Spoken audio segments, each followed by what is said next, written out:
Today we're using a lot of color again, perhaps too much, this time on a cat portrait. But don't be alarmed that you're seeing a dog portrait right now. That was from last week, but I want them to match in size, so that's why I'm measuring here. Hello and welcome to the Sketching Greyhound. I've started a new series last week. I want to draw all my 4 pets in a quite distinct, colorful style. I drew Jessie, one of my greyhounds, last week. To get in a little bit of variety, now a cat. This is Lady. We will be drawing her today. If you've ever made it to the end of one of my videos, thank you very much. Congratulations. And then you have already seen her. Because in the last, a lot of videos, she was in the outro. But I've never told you anything about her really. So I will do that today. So let's get started. In the last picture I told you a little bit about, or a lot actually, about my approach and how I designed this specific style, and that there was and there is actually a thought process behind that. So if you're interested in how to develop your own style and you want to hear about that, check out the last video. This is actually the second one, I already mentioned that, and that means there are its very own challenges in this one. Because with more or less an established style in the first one, I have to match that somehow in the second one. And it did not work in the beginning, so you see a lot going into one direction and then a little bit of a change later on, very late on, but we will talk about that a little bit later in the video. But let's start by talking about Lady a little bit first. Her full name is Milady de Winter. I did not give her that name. I am actually not her human. And it took quite a long time for her to really start to accept me. We're talking years here. She is really that type of cat. If you don't know her, if she does not know you, you should stay away. She's easily startled. Especially now, she's approaching 16 years and she doesn't hear that well anymore. So if you startle her, she can use her paws, and after an initial warning, she will use her claws. I haven't seen her bite yet, but it can still hurt very much, so she's not the type of cat that you can just approach and pet. And that's okay.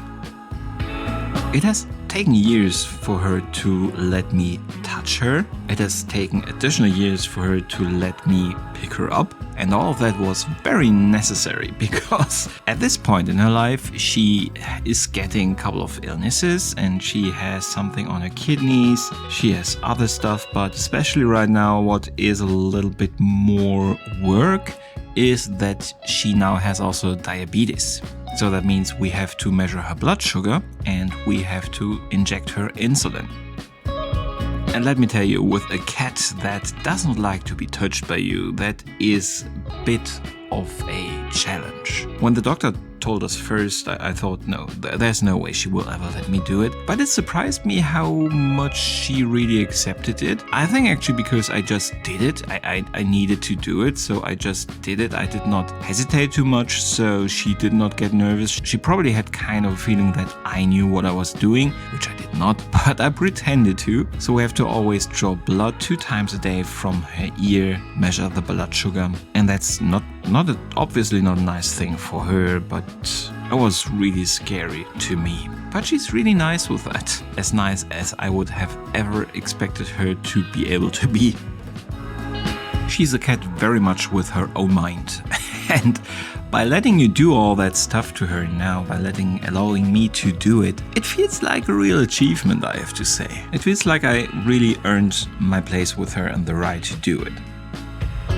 So she's a cat where you always have to be a little bit careful and always watch her body language. You just have to learn to read her. She's no human, she's no dog. She's not an easy cat, but you can learn to read her and then you know when to pet her or when not to touch her.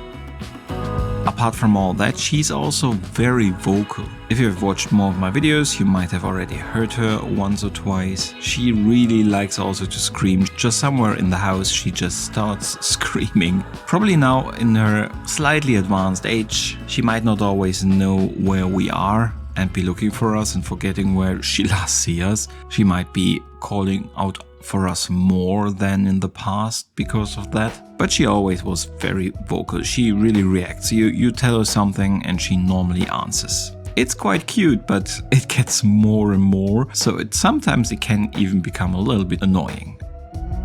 I'm not exactly a morning person, and with all the medicine she needs now in the morning, especially with the one where I have to draw blood and inject her stuff, I need to drink a coffee before I do that. I don't want to hurt her, I have to be careful. And she is constantly complaining during that coffee because she wants to get ready so that she gets her first food in the morning. And I understand that, but still, in the morning, we're not on the same page. But that is our lady. Now let's talk about the picture and what I was talking before about, that there are special challenges now with this being the second of a series. If you look at how it is developing, I kept it a bit different than the one from Jessie, not on purpose. I think it's actually a little bit more like the one from Tai I did before that, which is not part of the series. You see there are less lines in the picture, for lack of being able to better describe it. You still see more black, basically, of the background. So there's less color on the paper than in the Jessie one. And that is kind of an issue, not because I don't like it. I actually like it very much that way, but it doesn't fit very well to the Jessie one. And putting it right next to it, they wouldn't look like they really belong to each other, you know what I mean?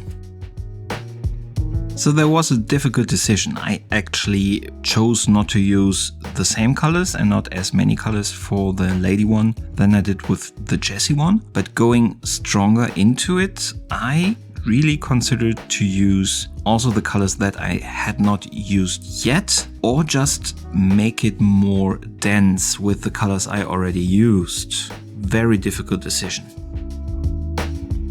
In the end, I went with taking the same colors that I already used. With Jessie, I did not use the green pencils, but the red ones. He has a warmer fur. Lady is gray, so it is much colder. I went with the green and the blue. And I think that's a valid choice here because it brings you a little bit closer to her real color, meaning using the colder, not as warm colors. After all, I'm taking so much of the reality in terms of colors out of the original that it becomes really difficult to really recognize her as the cat in this picture. I wanted to stay with the colder colors to make it more related to the original. I don't know if this makes sense to anybody else but me. Let me know down in the comments. Let me also know if you think that what I did in the end helped or destroyed the picture. I feel a little bit mixed about this one. On one hand, I like how it looks, I like how it turned out. I did not fully fulfill my goals with it. It doesn't look as goofy as I would have liked to. Also, would anybody recognize that this is supposed to be lady? Difficult anyway with this quite stylized approach and strange colors, so I think it's okay. It's not as clear as the Jessie one in terms of the eyes and the shapes and stuff, but at least it's not smudged. Let me know what you think down in the comments. I would really appreciate if you would leave your opinion down there. I would also very much appreciate if you liked it, if you would give me that thumbs up, perhaps subscribe, ring that bell. I would love to be able to welcome you again in the future. But until then, thank you very much and have the greatest of days. Goodbye.